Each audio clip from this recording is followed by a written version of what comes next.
Hello friends, मैं आज़ाद sir आपका अपना YouTube channel mentor study point में स्वागत है। जैसा कि दोस्तों आप लोग जानते हैं, मैं अपने YouTube channel mentor study point के माध्यम से आपको मॉडर्न हिस्ट्री की क्लास दे रहा हूं, जिसमें सबसे पहला टॉपिक जो है भारत में यूरोपीय कंपनियों का आगमन को हम लोगों ने पढ़ना शुरू किया था और 3 वीडियो के माध्यम से मैंने आपको इस चैप्टर को पूर्ण रूप से कंप्लीट करा दिया। हालांकि लास्ट वीडियो में हमने 10-15 क्वेश्चंस भी डिस्कस किए थे और आज हम इसमें आपको 30 क्वेश्चंस के बारे में बताएंगे जो पिछले ईयर्स में पूछे गए हैं, यानी एसएससी, बैंकिंग, रेलवे, अन्य कई प्रकार के कॉम्पिटिटिव एग्जामों में जो क्वेश्चन पूछे गए हैं उस क्वेश्चंस को लेकर के मैं आपके सामने आया हूँ।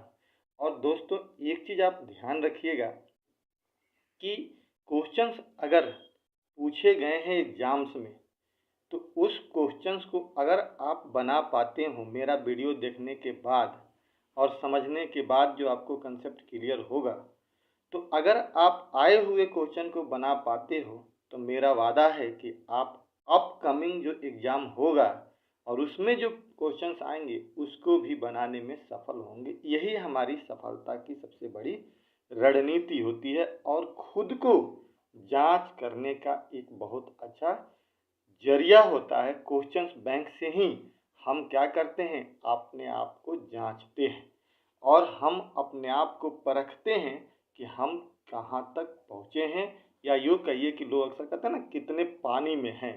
तो इसलिए दोस्तों आपसे मेरा रिक्वेस्ट रहेगा कि आप खुद भी अगर मेरा पूरा वीडियो कंप्लीट आप देख लिए हैं तो एक तो मैं जो क्वेश्चंस आपको दे रहा हूँ उसको, या अन्य और भी कोई साधन होगा और उस क्वेश्चंस वहाँ क्वेश्चंस आपको मिलते हैं तो उसे आप बनाने का प्रयास कीजिएगा और देखिएगा कि क्या मेरा वीडियो देखने के बाद वो प्रश्न और उत्तर बनता है या नहीं। क्योंकि जितना से जितना ज़्यादा आप क्वेश्चंस बनाएंगे ना उतना ही आपके लिए ज़्यादा बेनिफिट होगा। यही आपके सफलता का सबसे एक मूल मंत्र होता है। ठीक है दोस्तों, तो इस प्रकार हम आपको आगे क्वेश्चंस के बारे में चर्चा करने जा रहे हैं। ठीक है, चलिए सबसे पहला क्वेश्चन जो है वो है कि कौन यूरोपीय व्यापारी सर्वप्रथम भारत में आया था। ठीक है दोस्तों, इसमें क्या बताया गया है, क्वेश्चन कह रहा है कि कौन यूरोपीय व्यापारी सबसे पहले भारत में आया था।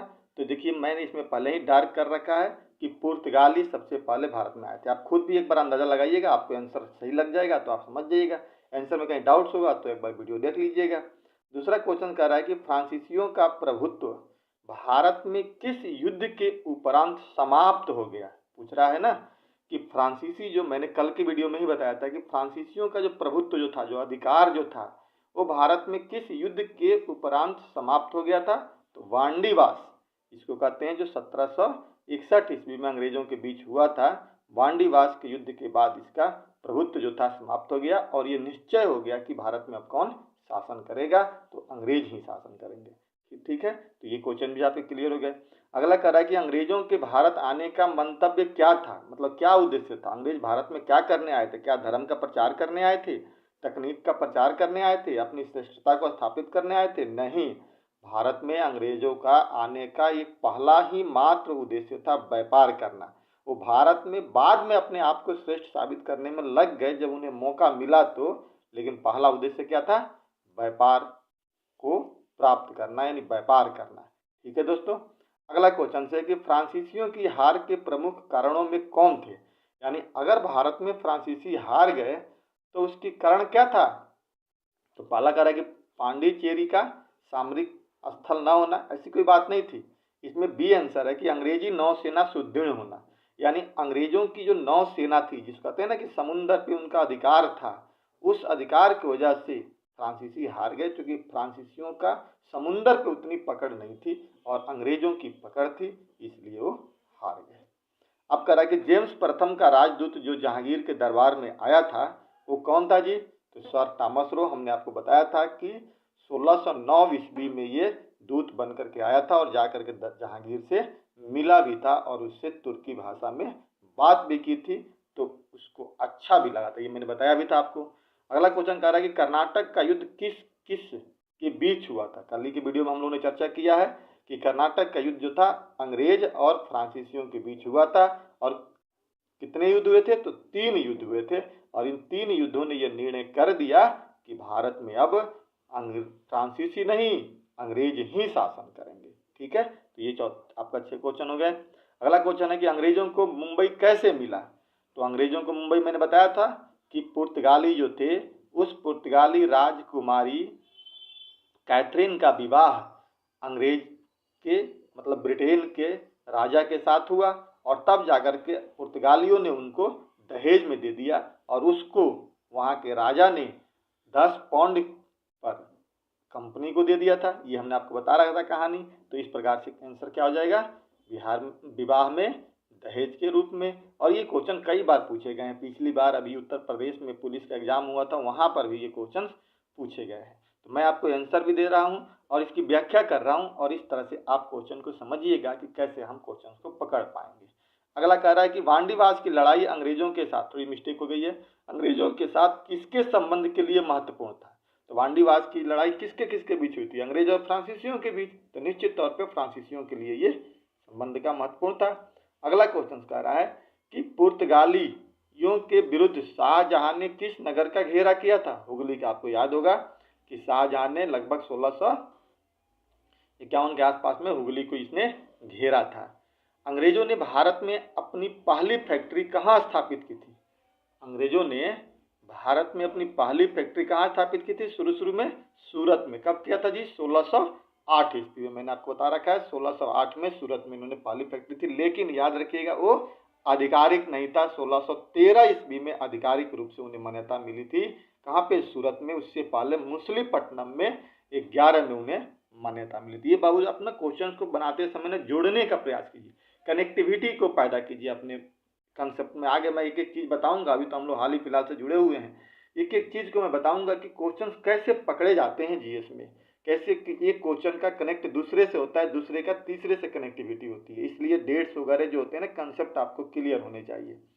अगला करा कि अंग्रेजों ने मद्रास का पट्टा कहाँ के शासक से प्राप्त किया था, चंद्रगिरी के शासक से। ठीक है, मद्रास का पट्टा चंद्रगिरी के शासक से प्राप्त किया था, साउथ में जो हमने बताया था ना, कोरोमंडल तट के पास जो है। अगला कह रहा है कि भारत में पहली फैक्ट्री कहाँ स्थापित हुई थी। भारत में पहली फैक्ट्री कहाँ स्थापित हुई थी, थोड़ी इसमें मिस्टेक है, बट ये आप समझिए कि अंग्रेजों के बारे में बता रहा है कि अंग्रेजों की पहली फैक्ट्री कहाँ हुई थी, तो सूरत में स्थापित हुई थी। क्लियर हो गया। अगला क्वेश्चन कर रहा है कि भारत में यूरोपीय शक्तियां द्वारा अपना पहला किला निर्मित किया गया। मतलब यूरोपीय शक्ति जो थे तो उसमें सबसे पहले कौन आया था, पुर्तगाल आया था। तो अब पुर्तगाल जब आया था तो उसने अपना पहला किला निर्मित कहाँ किया था। देखिए, मुख्यालय उसने कोचिंग बनाया था, ये आपका सही है, मैंने पहले भी बता रखा है। लेकिन सवाल पूछ रहा है कि किला कहाँ स्थापित किया था। तो उसने अपना मुख्यालय बाद में, आपको याद होगा मैंने बताया था कि 1510 ईस्वी में गोवा को जीता गया था, और जीतने के बाद गोवा को अपना मुख्यालय बना करके वहीं पे पुर्तगालियों ने अपने अड्डा को मजबूत किया, जो उस समय से लेकर के आज़ादी के बाद भी 1961 तक, कहा जाता है कि 18 दिसंबर 1961 को जब यहाँ से अंग्रेज पुर्तगाली गए, तब जाकर के गोवा हमारा क्या हुआ, आज़ाद हुआ। अदरवाइज गोवा तब तक पुर्तगालियों के कब्जे में ही रहा। अगला क्वेश्चन है, यूरोपीय व्यापारियों में पुर्तगाली भारत में असफल रहे, क्यों। यूरोपीय व्यापारी जो रहे भारत में पुर्तगाली, हालांकि देखिए पुर्तगाली असफल नहीं रहा, शुरुआती दौर में आया और लगभग 100 सालों तक इसने भारत पे पकड़ बना के रखा व्यापार पर। लेकिन धीरे धीरे मैंने बताया था ना कि इन्हें एक नया उपनिवेश मिल गया था ब्राजील के तौर पे, उधर हमारा दक्षिणी अमेरिका में। तब जाकर के इधर इनका दिलचस्प धीरे धीरे कम हो गया, और साथ ही साथ इनकी नाविक शक्ति थोड़ी कमजोर थी, इसलिए वो लोग पीछे हट गए। और मार्केट में कौन आ गया, यानी इस प्रतियोगिता में कौन आ गया, तो अंग्रेज आ गए और वो अपनी प्रबलता को सिद्ध करने में लग गए। ठीक है दोस्तों, ये क्वेश्चन हो गया। अगला क्वेश्चन कह रहा है कि भारत में पुर्तगालियों के प्रति अरब व्यापारियों की क्या प्रतिक्रिया थी। तो उन्होंने तो विरोध किया था, आपको याद होगा कि जब भारत में पुर्तगाली आए थे, कहाँ पे, सबसे पहले मैंने आपको बताया था कि कालिकट नामक बंदरगाह पर उतरा था वास्को डी गामा, जहाँ पे उसे जमोरियन ने क्या किया था, स्वागत किया था, और ले करके अब्दुल माजिद उसे आया था। तो वहाँ पर पहले से ही कुछ व्यापारी थे जो अरब व्यापारी, उनने क्या किया था, उसका प्रतिक्रिया किया था। प्रति अरब व्यापारियों का क्या था, प्रतिक्रिया थी, यानी अरब व्यापारियों के विरोध थे। आगे आंसर निकल गया कि उन्होंने विरोध किया था। मैंने कंसेप्ट बताया था क्यों किया था, क्योंकि उन्हें लग गया कि कुस्तुनतुनिया के युद्ध के बाद से जो 1453 में हुआ था, उसके बाद से अरब का जो व्यापार रुका हुआ था, अब उनको लग गया कि यूरोप वालों ने कोई नया व्यापार ढूंढ लिया है, रास्ता ढूंढ लिया आने का, तो हम उनको यहाँ पे नहीं उतरने देंगे और यहाँ से व्यापार नहीं करने देंगे। इसीलिए उन्होंने उसका विरोध किया था। ठीक है दोस्तों, अगला क्वेश्चन कह रहा है भारत में पुर्तगाली साम्राज्य का सबसे पहला वायसराय कौन था। अल्मोड़ा के बारे में हमने कही थी कि यही था जो वायसराय था, पहला अल्मोड़ा था और बाद में वास्तविक रूप से अल्बुकर्क हुआ था। तो ये क्वेश्चन याद रखिएगा, डी अल्मोड़ा यहाँ का पुर्तगालियों का पहला वायसराय था। अब कह रहा है कि डच ईस्ट इंडिया कंपनी का मुख्य उद्देश्य क्या था। तो डच ईस्ट इंडिया कंपनी, जो आपको याद होगा कि 1602 में इस कंपनी की स्थापना हुई थी और 1605 में पुर्तगालियों के बाद यह कंपनी भारत में आई थी। तो इनका पहला उद्देश्य क्या था, व्यापार ही था, जो बाद में ये सक्सेस नहीं हो पाए और अपना सब कुछ धीरे धीरे खत्म करके यहाँ से चले गए। तो दोस्तों, मैं आपको इस वीडियो के बीच में एक चीज बताता हूँ कि क्वेश्चन जब भी आप बनाइए तो कंसेप्ट को भी क्लियर कीजिए, नहीं कि क्वेश्चन बड़ा और हमने देखा आंसर बना दिया। ऐसा कुछ नहीं होना चाहिए, आपको बिल्कुल कंसेप्ट क्लियर होनी चाहिए, तब जाकर के क्वेश्चंस आपको बनाने में आसानी होगा। और इसीलिए मैं आपको एक एक कंसेप्ट क्वेश्चन के माध्यम से भी बताने का प्रयास कर रहा हूँ। अगला क्वेश्चन कह रहा है कि वास्को डिगामा का स्वागत करने वाला भारतीय शासक कौन था। जमोरियन। आपको याद होगा जब वास्को डिगामा 1498 ईस्वी में कालीकट नामक बंदरगाह पे पहुंचा था तो जमोरियन ने उसकी स्वागत की थी। और वो जमोरियन कौन था, वहां का एक हिंदू शासक था जिसका उपाधि थी जमोरियन। ठीक है दोस्तों, अगला कह रहा है कि भारत में ब्रिटेन की तुलना में फ्रांसीसी असफलता का कारण क्या था। तो मैंने आपको एक कंसेप्ट बताया था, आपको याद होगा कि हमने बताया था कि जो ब्रिटिश ईस्ट इंडिया कंपनी की जो स्थापना हुई थी वो और फ्रांसीसी ईस्ट इंडिया कंपनी की जो स्थापना हुई थी वो दोनों में एक बेसिक अंतर था। बेसिक अंतर क्या था कि जो फ्रांसीसी ईस्ट इंडिया जो कंपनी स्थापित की गई थी उसको स्थापित करने में वहां के राजा का सहयोग मिला था, राजा का अधिकार था। और ब्रिटिश ईस्ट इंडिया जो कंपनी थी वो यहाँ के कुछ लोगों के साथ सहयोग करके मिली थी। तो उस कंपनी में कोई भी हस्तक्षेप वहां के राजा का नहीं था। किसमें, ब्रिटिश ईस्ट इंडिया कंपनी में। लेकिन जो फ्रांसीसी ईस्ट इंडिया कंपनी थी उसमें वहां के राजा का बार बार हस्तक्षेप होते रहता था और उसे पूर्ण रूप से सहयोग नहीं मिला।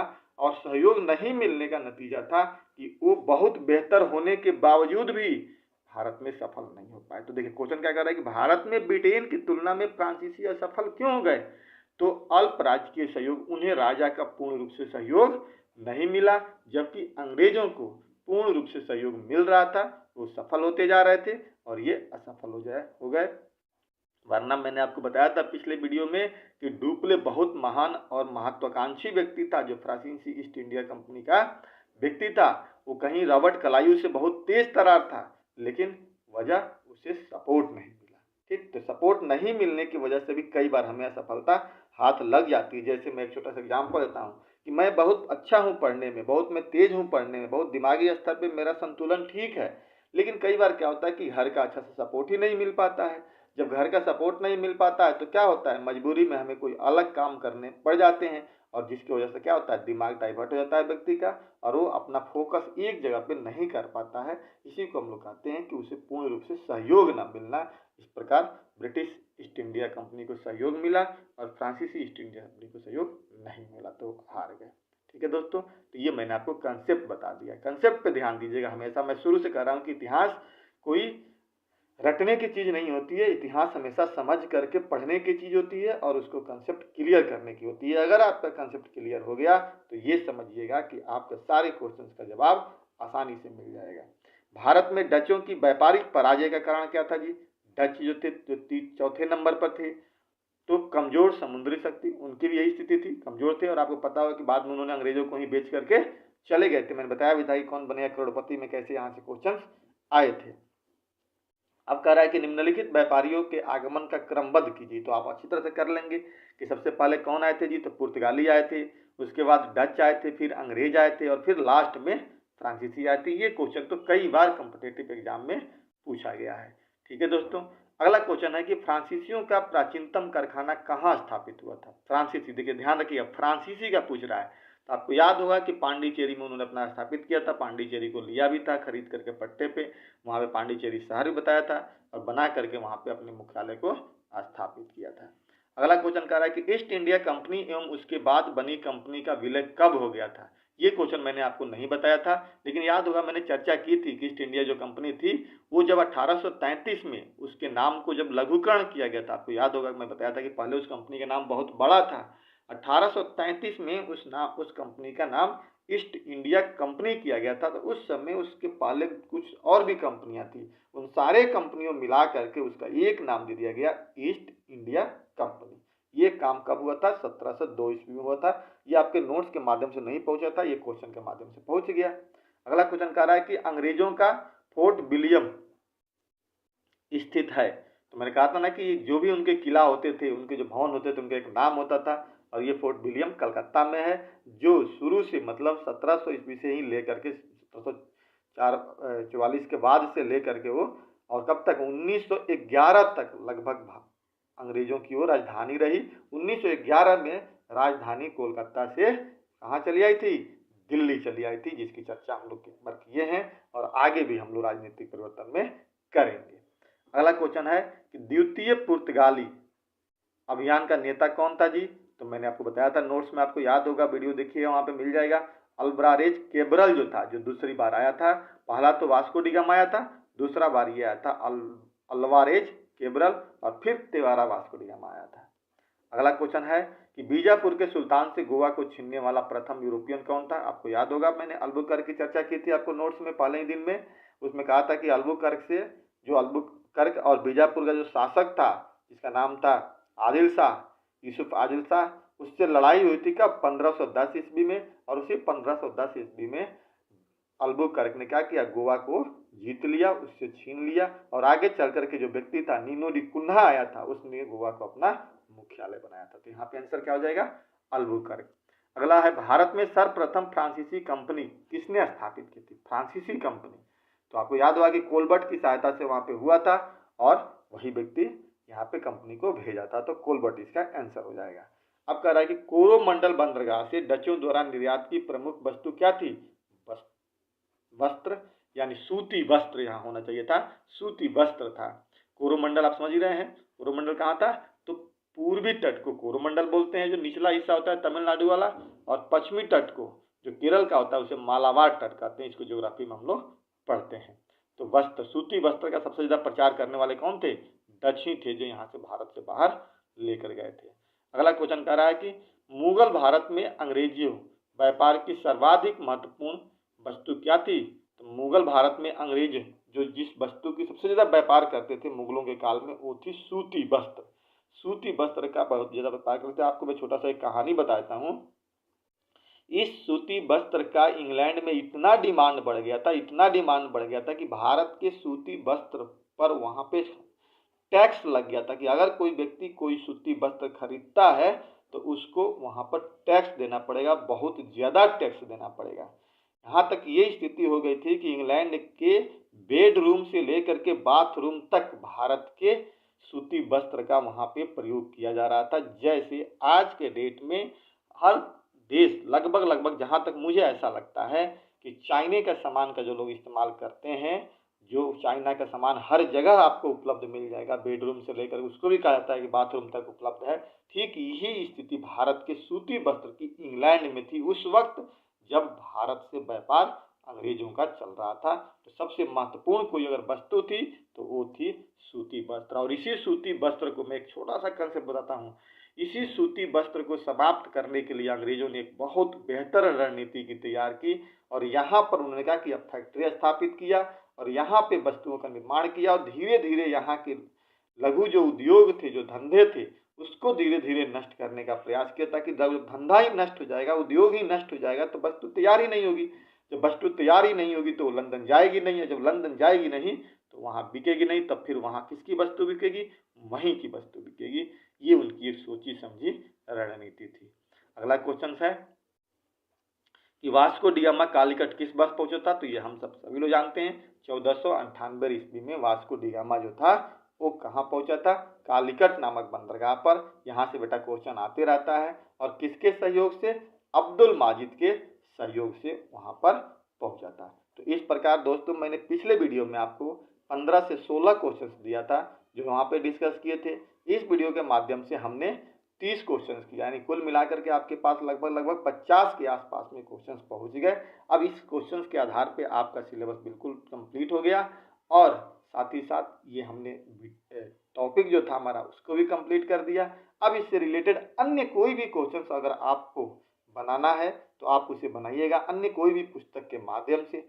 अगर उसमें कहीं पर भी कहीं दिक्कत होती है और क्वेश्चंस कंसेप्ट के आधार पर नहीं बन पाता है तो आप मुझे कॉल कर सकते हैं 9555281440 नंबर पे, या यही नंबर मेरा व्हाट्सअप नंबर है, इस पे भी आप कॉल करके सवाल पूछ सकते हैं। मैं आपको किसी भी वक्त अगर फ्री रहता हूं तो आपको उसका आंसर का जवाब देने के लिए मैं तत्पर रहूंगा और समझाऊंगा, क्योंकि कई बार क्या होता है क्वेश्चंस बनाने का कई सारे कंसेप्ट होते हैं, एक कंसेप्ट से नहीं बनता है तो दूसरे कंसेप्ट से क्वेश्चन को बनाया जाता है और तब जाकर क्वेश्चन का आंसर निकल पाता है। इसलिए आप लोगों से ये रिक्वेस्ट है कि अगर आपको ये मेरे सारे वीडियो अच्छे लगते हैं तो आप लोग इसे लाइक कीजिए, शेयर कीजिए और दोस्तों के बीच सब्सक्राइब कीजिए। जितने भी आपके मोबाइल में कॉन्टैक्ट नंबर हैं सबको धीरे धीरे इसको सब्सक्राइब कीजिए, उनको शेयर कीजिए, ताकि जो आपको मेरे चैनल के माध्यम से फ़ायदा हो रहा है अन्य मित्रगण को भी इसका फ़ायदा हो।